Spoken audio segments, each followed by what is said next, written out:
In this video, we will explain what is wiring and fuses in a solar system and how to size them.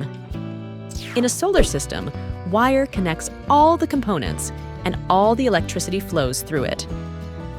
While the electricity flows in and out, it generates heat and could catch things on fire, so it needs to be sized properly according to the appliance.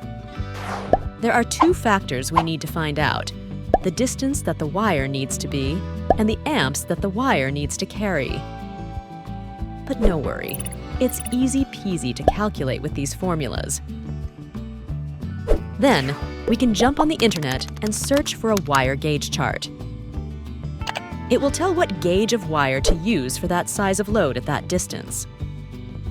Fuse is another important part of the solar energy system. It is placed between different components and connected by wires. If there's too many amps going through the wires, the fuse will automatically disconnect like a self-destructive switch.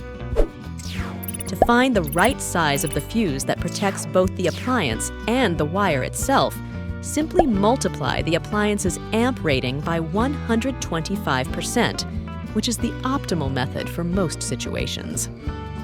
Thanks for watching. Like and subscribe to our channel for more entertaining and easy-to-understand videos in the solar power industry. This is OUPES. We bring affordable and sustainable energy solutions to people in need.